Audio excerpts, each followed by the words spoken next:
पहाड़ की तराई में एक गांव है, नागपुर। उस गांव में एक बुढ़िया रहती थी। उसका एक ही बेटा था, जिसका विवाह उसने थोड़ी दूर बसे दूसरे गांव में कर दिया था। एक दिन बुढ़िया ने अपने बेटे रामू से कहा, बेटा, अब मुझसे घर का काम काज नहीं होता, तू जाकर बहू को लिवा ला, मुझे बुढ़ापे का सहारा मिल जाएगा। रामू माँ की बात सुन अपनी बहू को लिवाने ससुराल के लिए चल पड़ा। उसके ससुराल के बीच एक घना जंगल पड़ता था। जब वह जंगल के बीच से जा रहा था तो उसने देखा कि रास्ते के किनारे पेड़ के गिरे पत्ते, फूलों आदि में आग लगी हुई है और पास ही पत्तों की जलती आग के बीच एक बिल है, जिसमें से सांप बार बार अपना सिर निकाल रहा है, पर आग की गर्मी से निकल नहीं पा रहा था। बुढ़िया के बेटे को आता देख नाग जोर से चिल्लाकर बोला, ए भाई, मुझे इस आग से बाहर निकालो, तुम्हारा बड़ा एहसान मानूंगा। बुढ़िया के लड़के ने कहा, तुम तो नाग हो, तुम्हारा क्या भरोसा, तुम निकलने के बाद मुझे काट सकते हो। नाग ने कहा, कैसी बातें करते हो, तुम मेरी जान बचाओगे और मैं तुम्हें काट लूँगा, ऐसी बात सोची भी नहीं जा सकती। नाग के बार बार आग्रह करने पर लड़के को दया आ गई और उसने लाठी की मदद से नाग को आग से निकाल दिया। नाग जैसे ही आग से बाहर हुआ, उसने लड़के से कहा, अब मैं तुझे काटूंगा। रामू हक्का बक्का रह गया। थरथराते हुए उसने कहा, लेकिन तुमने तो नाग काटने का पक्का वादा किया था।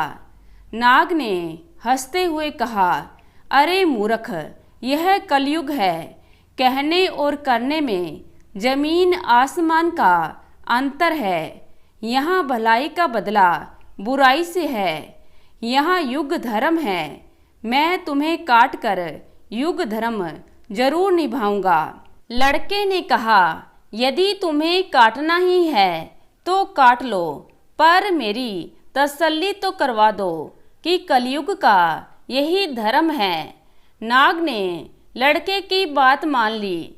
लड़का नाग के साथ जंगल में चरती हुई एक गाय के पास गया और गाय को पूरी घटना सुनाकर बोला, गाय माता, अब तुम ही न्याय करो।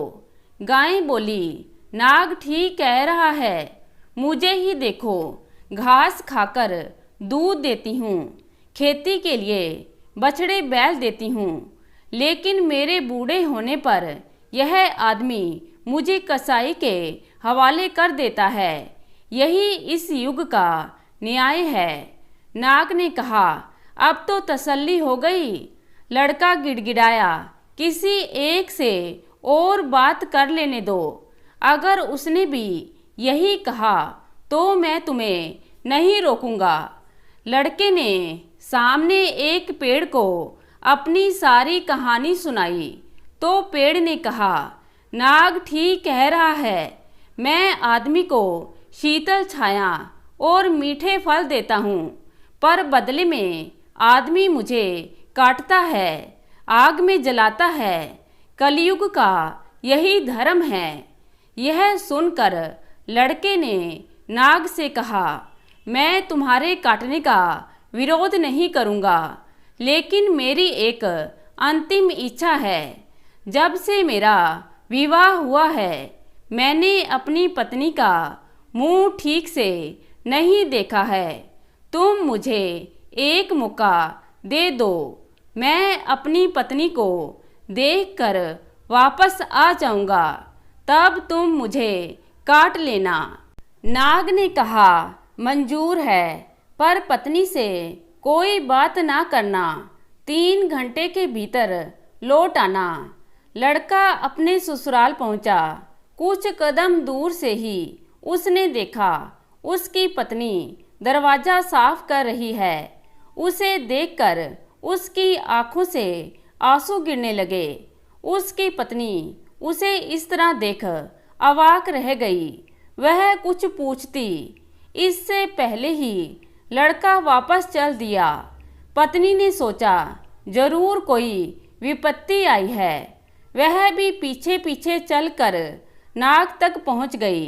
नाग ने फुंकारते हुए कहा, मैंने तो तुम्हें पत्नी से बात करने से मना किया था, इसको लेकर क्यों आए हो? इस पर उसकी पत्नी ने कहा, इन्होंने मुझसे बात नहीं की, ये बिना कुछ बोले वापस चल दिए। मैं तो इनके पीछे पीछे चली आई। लड़के ने कहा, अब मैं तैयार हूँ, युग धर्म का निर्वाह करो। सांप लड़के को काटने को तैयार हुआ।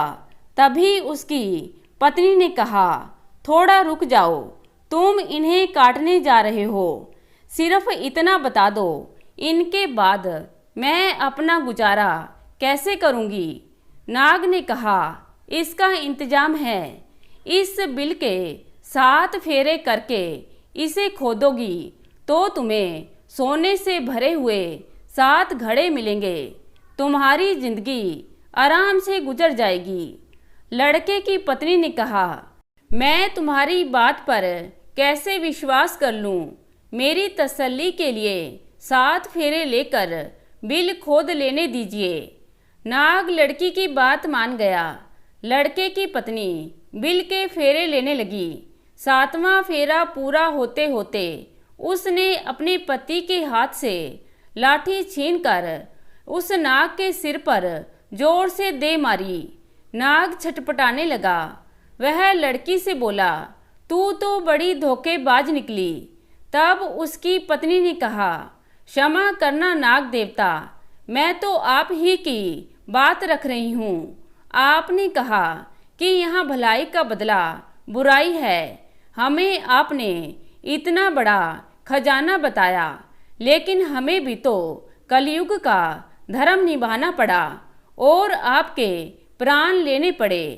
नाग का निर्जीव शरीर एक और धराशायी हो गया। लड़का और उसकी पत्नी खजाना लेकर अपने गांव खुशी खुशी लौट आए। तो दोस्तों, कैसी लगी आज की कहानी? उम्मीद करती हूँ कहानी को पसंद करेंगे।